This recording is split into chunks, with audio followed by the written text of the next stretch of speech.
Assalamu alaikum, everyone. Today we continue our course, Drama Level 6, um, the play The Glass Menagerie by Tennessee Williams. Today I'm going to discuss with you characters and symbolism in this text.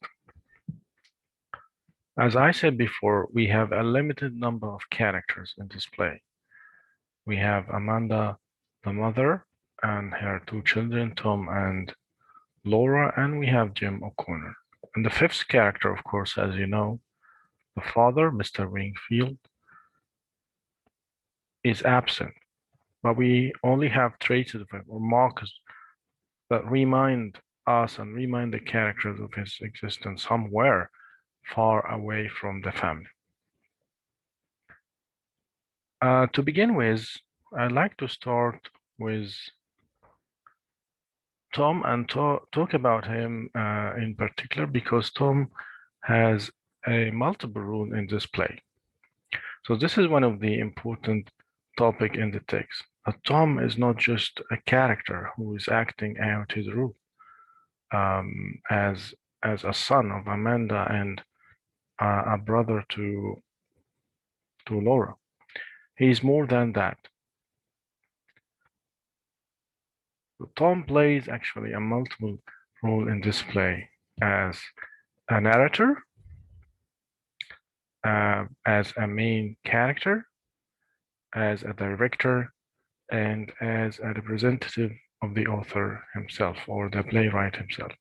So we have to see him from these four perspectives in order to fully assess his role or multifaceted role. Okay. So as a narrator or a narrator, someone who narrates telling a story, because we know that the story of the play is drawn from the memory of Tom. So we see Tom in the beginning of the play. I mean, Tennessee Williams himself mentioned in the beginning of the play that the narrator or the narrator is an undisguised convention of the play. So this is something that is very clear. And he's giving him whatever license he wants with the dramatic convention. It's convenient to his purpose. Like he can do whatever that is convenient to his purpose. And what is his purpose? His purpose is to tell us the story, to narrate the story to us, to remind us, to remind himself and us as audience of this particular experience in his life, in the life of this small family that lived in America at a certain time and a certain place. Of course, we know something about the setting of the play, that the action of the play took place or is supposed to occur in the 1930s, and this was the time of that witnessed the impact of the economic recession and the aftermath of the First World War and the Civil War in Spain, as he mentioned in the beginning of the play. But if you go back to the text, you see Tom enter dressed as a merchant sailor from alley, stage left, and scrolls across the front of the stage to the first escape. So you see him from the beginning of the play talking or addressing the audience, saying, yes, he addresses the audience directly, saying, yes, I have tricks in my pocket. I have things up my sleeve, but I'm the opposite of a stage magician. He gives you illusion that have the appearance of truth. I give you the truth in the pleasant disguise of illusion. To begin with, I turn back time. I reverse it to that period. And he starts to that period, that quaint period, the 30s, the 1930s. And he starts to describe the condition of society at that time. and what is going on in other parts of the world. When he said in Spain there was a revolution, in Spain there was Guernica, the civil war, the bombing, the battles, and here, so comparing the condition in Spain and in America at that time. So what we see in the beginning of the play is not a character, but somebody or someone talking to the audience directly. He is a narrator. Okay, so this is one of the important rules that Tom play in this play. So the whole play, as you see here in the presentation, the whole play is narrated from the perspective of Tom's memories. I said that we have two memories in this play. Tom's memory as the main memory, okay, from which the action of the play is drawn, and his mother's memory. But his mother's memory is is just related to her. She just goes to the past and remembers the past. But Tom's memory is more comprehensive because it includes even his mother's memory. Because what we see, even the memory of his mother, we see it from the memory of Tom himself. So Tom's memory is more comprehensive, bigger memory, the basic memory, the important memory in this text.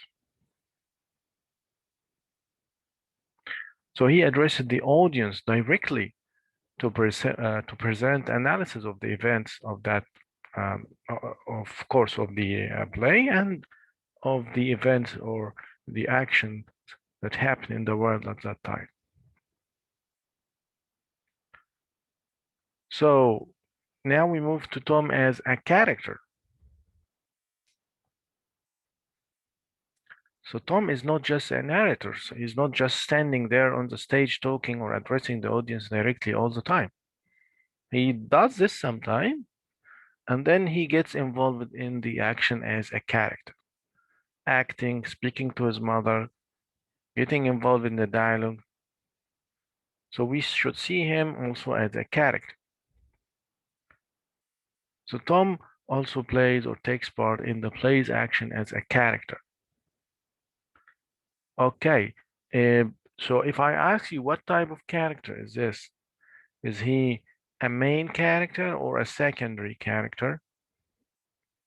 We should see him as a main character because he is at the center of the play. We see he starts the play and he is the first one to see, and he is going to be the last one you see in the text or on the stage. So he starts the play, he initiates the play, and he ends the play. And he has all this freedom to act, to interfere. So of course he is a main character. So you should also assess him as a character, evaluate him as a character. What type of character is this? What he's suffering from? What's the conflict he's going through? Tom feels restrained by his job. So he's doing a job that he does not like, as we discussed before. He works in a shoe factory, a job that neither suits his capabilities nor his desires.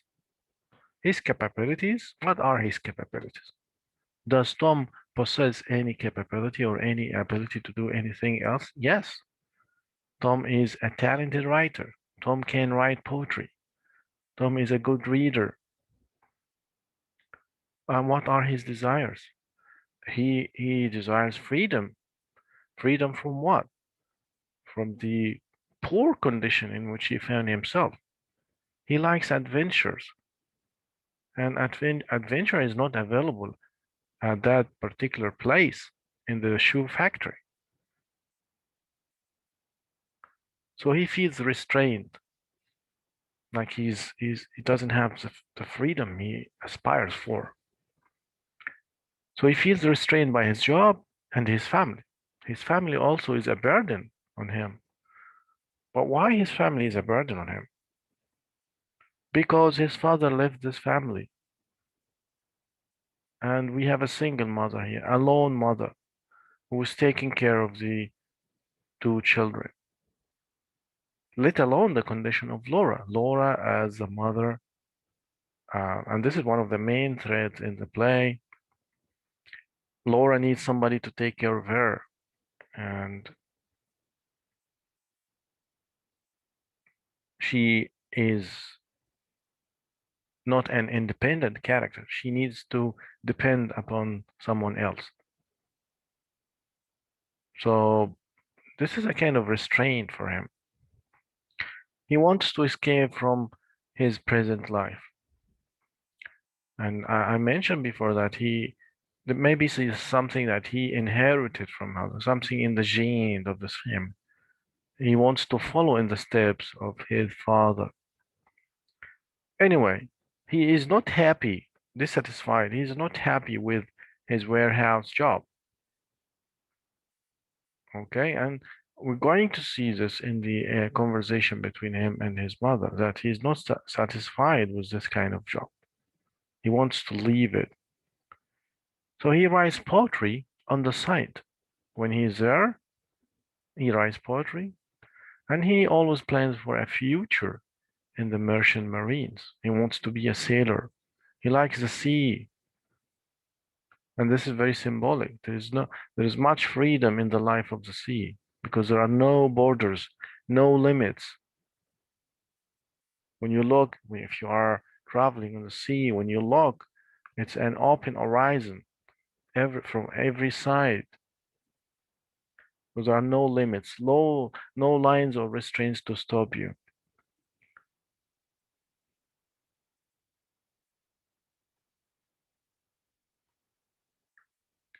Yeah, we keep talking about him as a character.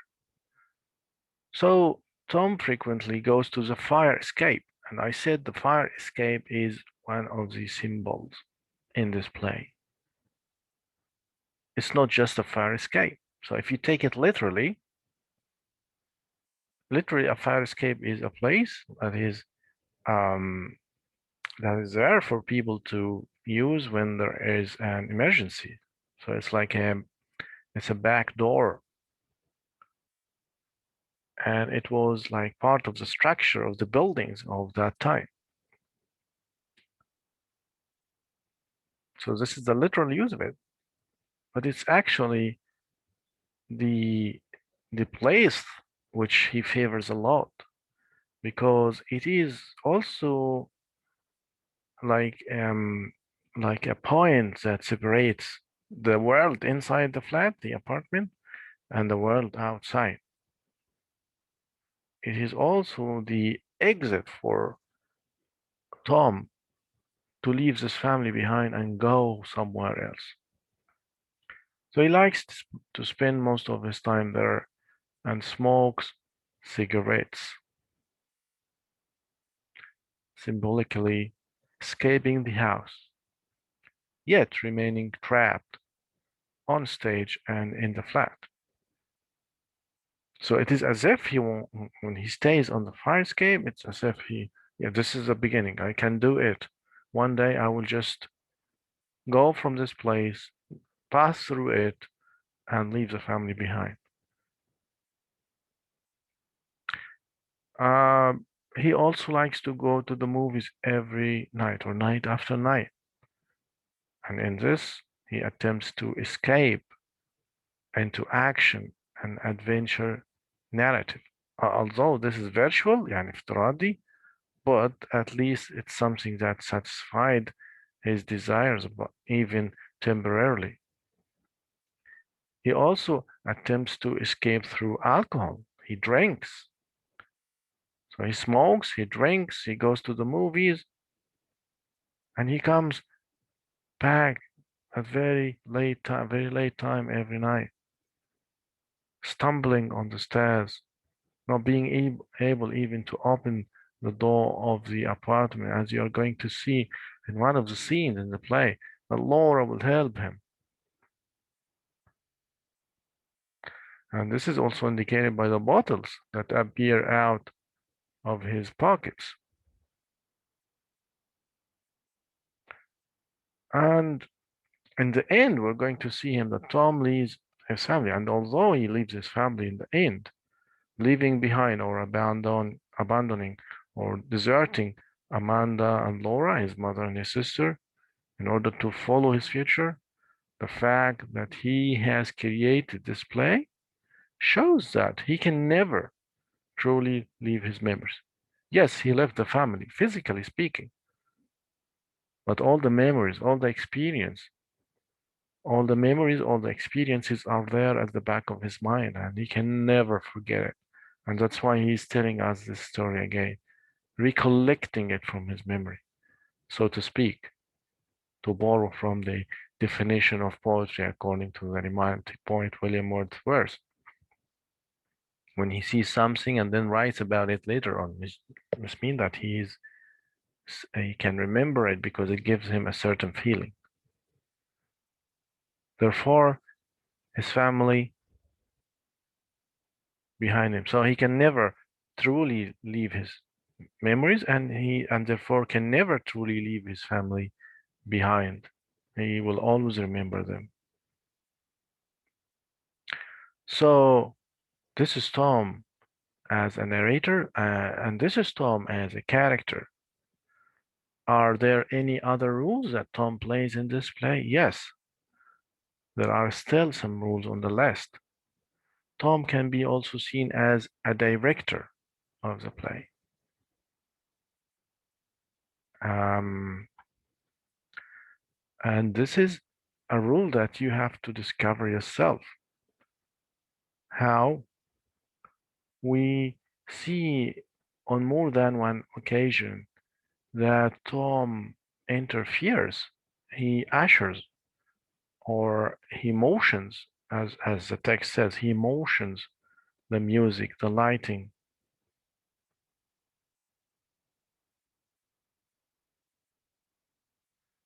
Um, at some points in the play.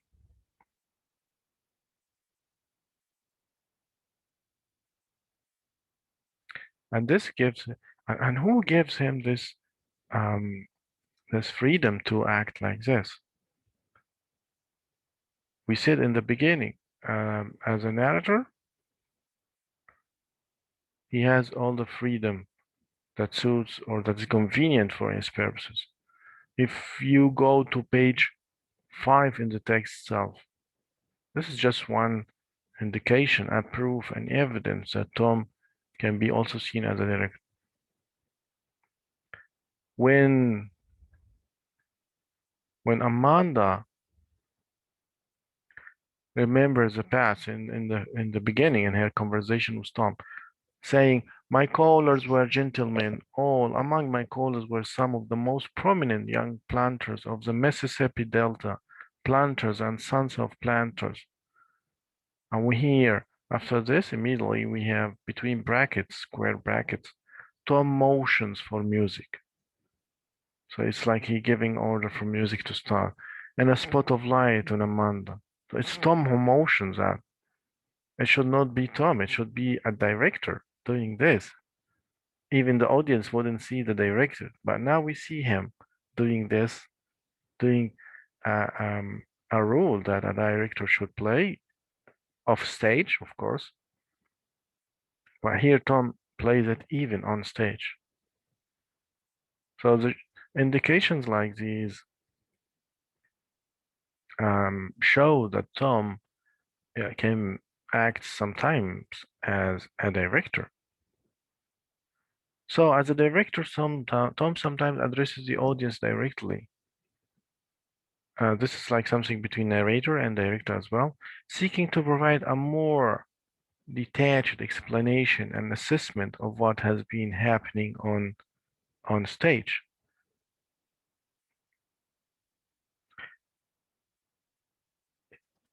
Is that all? No, yet Tom still can be seen as a representative of the author himself. Who is the author of the play? Who is the writer of this text? It's Tennessee Williams, as we know. What is the relationship between Tom and Tennessee Williams? I told you in the beginning that the full name of Tennessee was Thomas. It's a name that he changed later on. So if we look at Tom, we can see how similar he is to the character of the author in reality.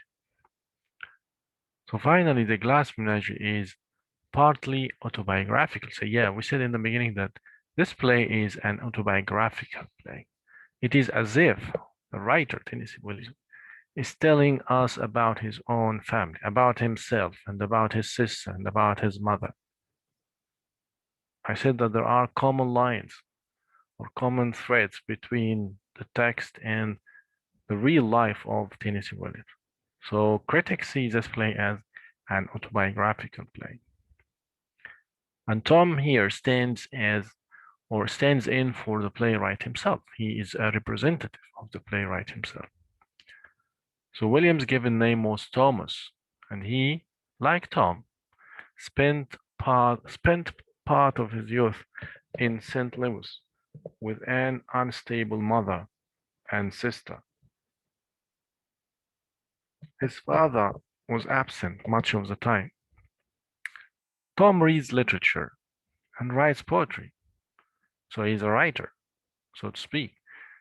And even Jem, his friend, the gentleman caller whom Tom brought to the house, used to call Tom Shakespeare because of his habit of writing poems in the warehouse bathroom when work was slow. So Tom would take every chance to write poetry when he is free, when he has free time at work. To conclude this, Tom plays a multiple role, and his character is very central to the play, as I said. This is something that you should be familiar with, and you can, of course, gather each and every evidence from the text that supports your point of view here. And this is left for you to distinguish yourself when you write about Tom, to give more evidence from the text. Okay. Now we move to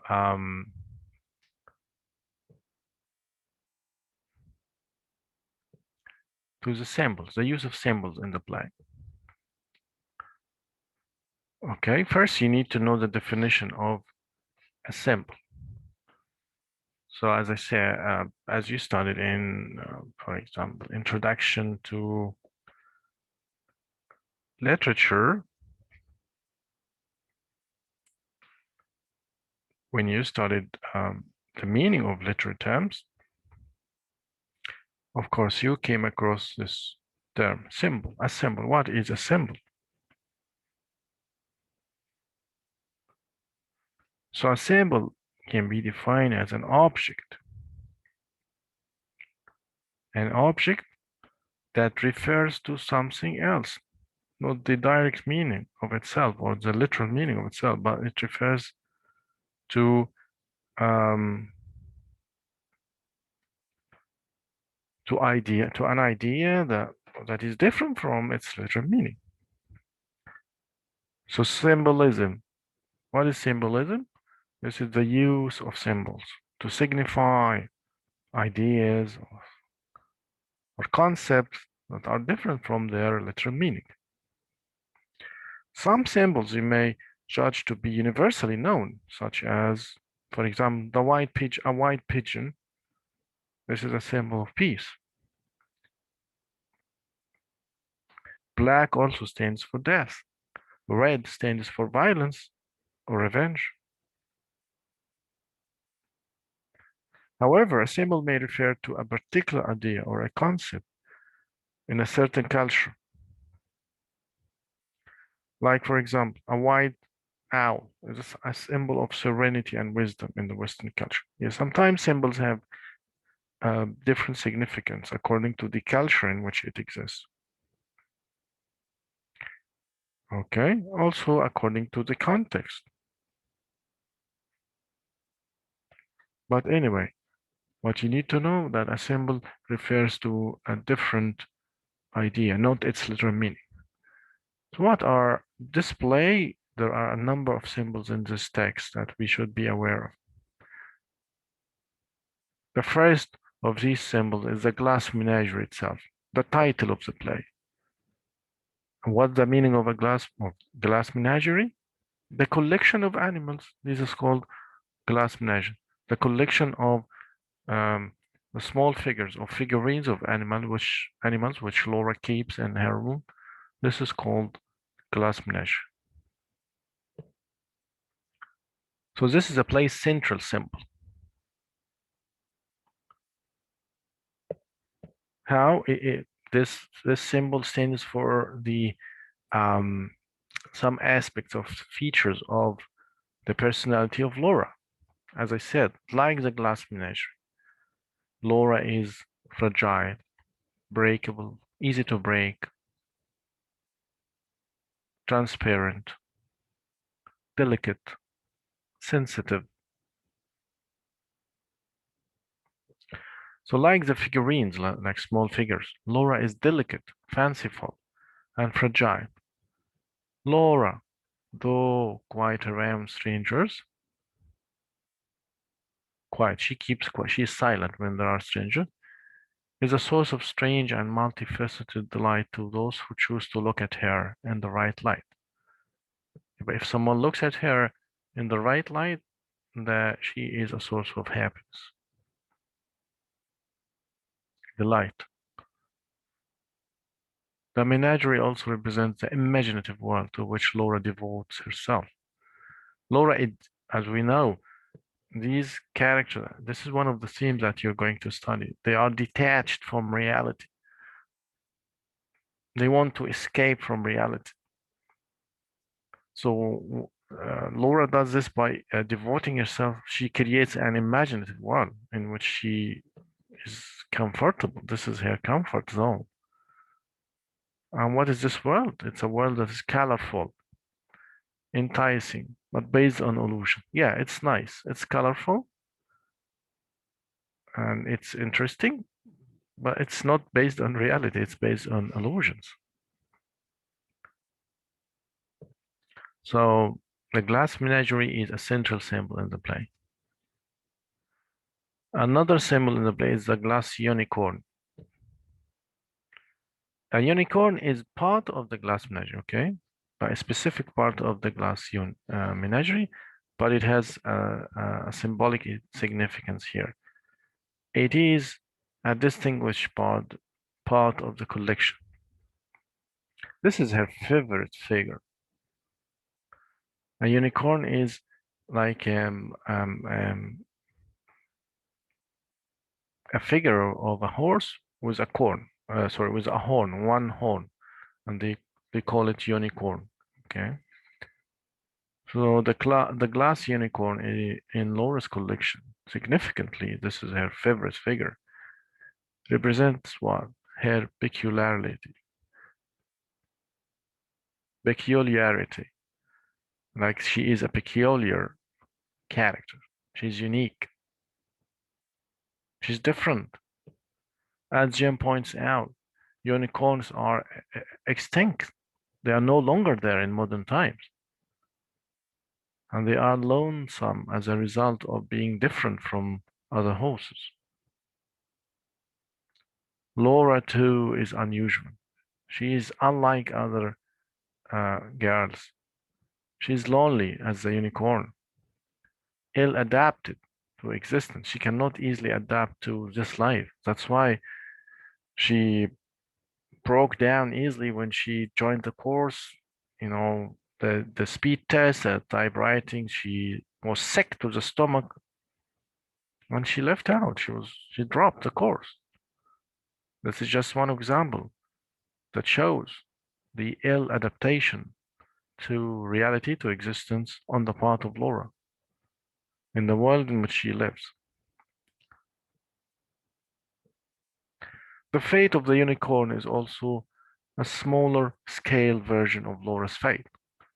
In scene 7, which we haven't reached yet, but we're going to see that, Jim will dance with Laura and then kisses Laura. And while dancing together, the unicorn's horn breaks off. He's going to tread upon it and uh, break its horn. and it becomes just another horse because without its horn, the unicorn is just a normal horse. So it seems like Jam's advances made Laura seem like a normal girl. When she found someone to understand her, to appreciate her uniqueness, her peculiarity, she becomes um, a normal girl, as the unicorn became a normal horse. So this is very symbolic.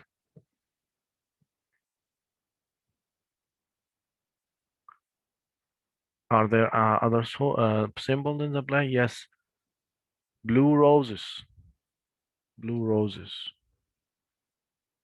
Like the glass unicorn, blue roses. And I asked you last time that are there any roses that can be of the blue color? And this is something very rare. Roses are usually red. So this is the name which Jem O'Connor used in high school as a nickname for Laura. So instead of calling her Laura, he called her Blue Roses, and also symbolizes Laura's unusualness. The name is also associated with Laura's attraction to Jem. She liked him when he called her Blue Roses, and the joy that his kind treatment brings her. He treated her kindly, and that's why she was a bit attached to him. Furthermore, it recalls Tennessee Williams' sister, Rose. So Blue Roses. And the real name of Tennessee Williams' sister is Rose. And we said that Laura stands in for Williams' sister, and on whom the character of Laura is based. So Blue Roses as well is an important symbol in this play. The fire escape, as I told you when I talked about Tom as a narrator, the fire escape is a symbol. A symbol of what? It leads out of the family's apartment. It's a fire escape with a landing. It represents exactly what its name implies, an escape. It's not just escape from fire. It's escape from from fire, like literal fire, but the fires of frustration and the disappointment that um, the members of this family feel in this life. Laura slips on the fire escape. In scene 4, we're going to see um, this scene is an important scene that shows how Laura is important for both the mother and her brother. Because she is a common element, the common element of interest, the common point of interest between both, highlighting her inability to escape from her situation. So this is symbolic because she sleeps on the fire escape. So whereas the fire escape is a favorite place of Tom, it's a dangerous place for Laura. She couldn't make it. She cannot escape from her situation. She is fated because of her physical weakness and because of her psychological fragility. But Tom did it, though just physically, but spiritually he's still attached to the family. Unlike Laura, Tom, on the other hand, frequently steps out onto the landing to smoke. So he goes to the fire escape every now and then to smoke, anticipating what? Expecting the right moment, his eventual getaway, leaving away the family. Throughout the play, the fire escape has been a symbol of Tom's entrance and exit into both his reality and his dream world. The reality is the condition of the family, the apartment. His dream world is to leave and go to the adventure, to the sailing job.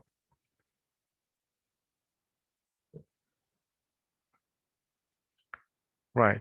So these are the important symbols in the text that you should focus on.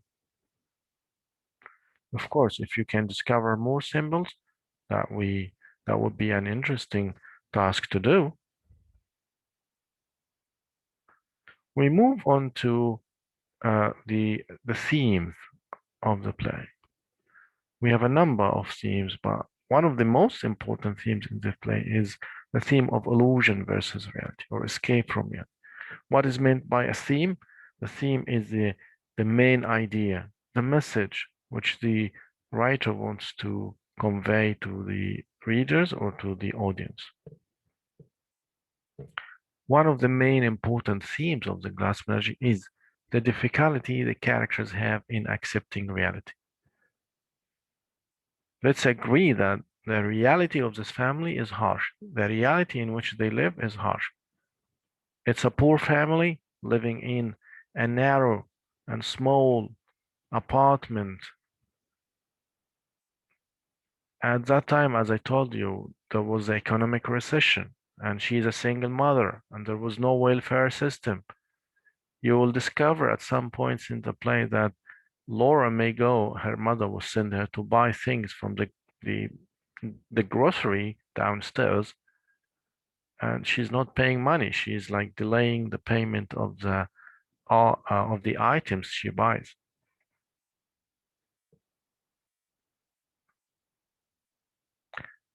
So all the members of this family live in another world, a world that they create for themselves in order to escape from this harsh reality. In the fantasy world of their own. Fantasy, it's a fantasy means like not real, based on imagination, in order to seek pleasure, entertainment, satisfaction, comfort, convenience, things to make them feel a bit happier. So they deliberately try to turn their back on the reality of life. They want to deny this life, escape from it. We have to judge if they will be successful in doing this or not. Because even if you create an imaginary world and you feel happy there, at the end of the day, it's not real. And the end will be more frustrating than reality. So it's better to swallow reality, though it may be bitter and hard to endure, than living in this imaginary world. And at the end, just the consequences would be destructive.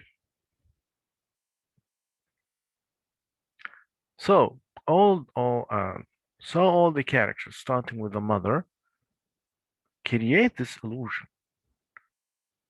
which is against or versus the reality, in order to escape from their life, their real life.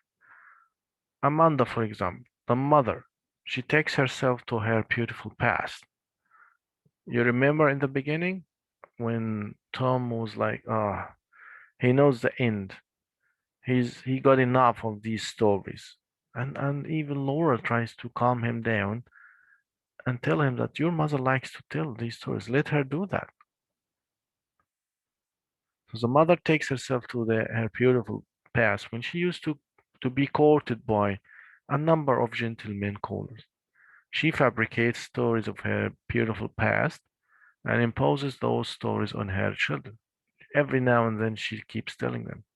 She is a widow left behind by her husband without much to provide for the family. This is the harsh reality. Her daughter and son are failures who have not worked to meet her expectations. She's enacting a drama to show that there are no problems. At some point, you see her like um, full of hope that somebody would come and be a gentleman caller for Laura. And Laura is, as I said, she's more realistic just in this point, losing hope that somebody would come to suit her. So talking about the gentleman caller, make her forget what? The sorrows and the problems of her present life. The present is reality, and the past of gentleman callers is illusion. And what is the present? You need to define this. This is the past, we know it, the story. She tells the story. But what is the present? That she is a single mother. She has to work hard in this economic recession. She's left by her husband. Her daughter is a burden on her. Her son even is has his own strange personality.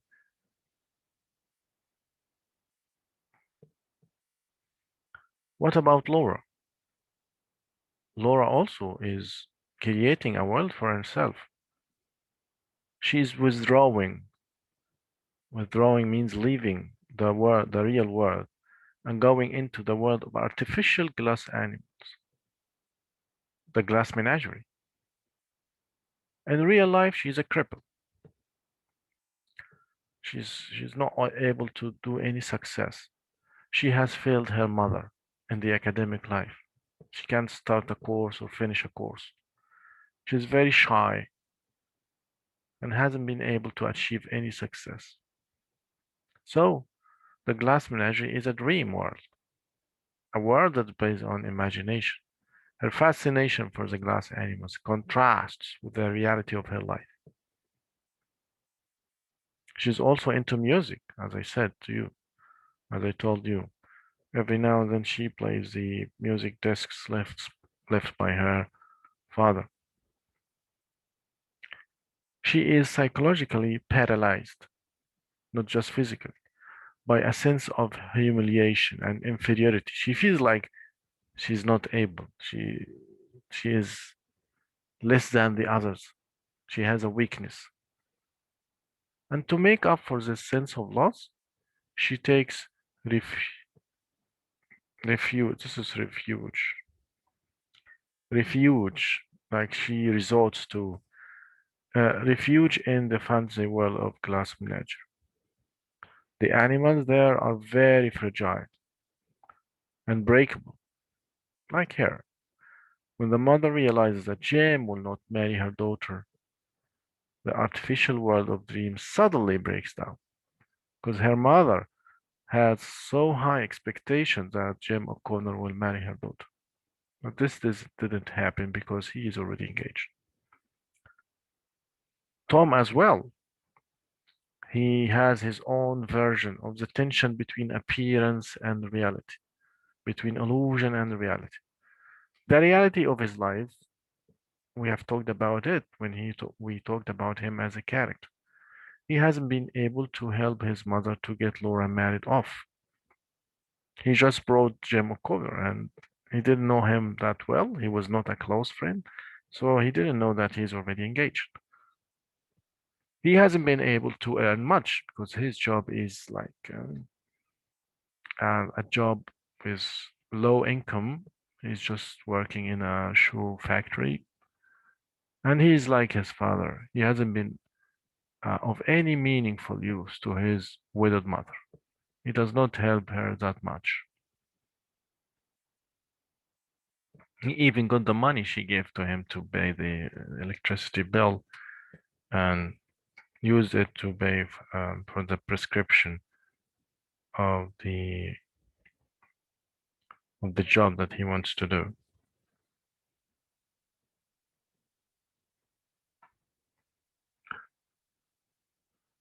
So the realization of this inability to be of use to his family, that he feels like he's not helpful to them, takes him to the world of movies. This is the alternative world in which he finds pleasure, in which he fulfills himself,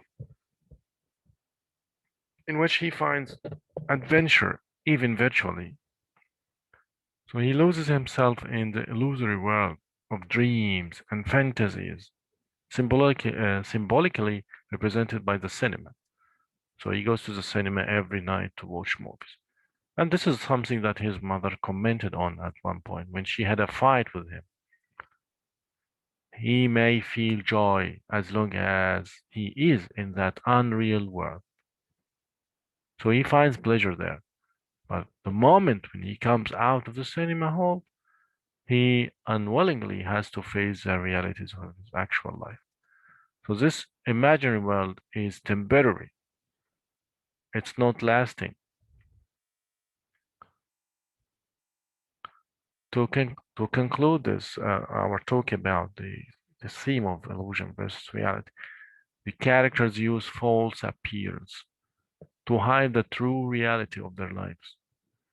They escape to the world of illusion is in an attempt to deny the bitterness of real life. The real life is bitter. It's harsh. It's not sweetie. However, the stay in that false world is bound to end shortly. But this feeling of pleasure is temporary. It never lasts. It will end soon. And when it ends, it brings them back face to face with the reality of their present life. I hope this presentation may help you to understand more um, um, things about the characters, about the symbols in the text, and about the one of the important themes in order to eventually have a critical analysis or a critical evaluation of the whole text as one of the interesting autobiographical modern plays written by Tennessee Williams. Thank you very much for your um, attendance and for your attention.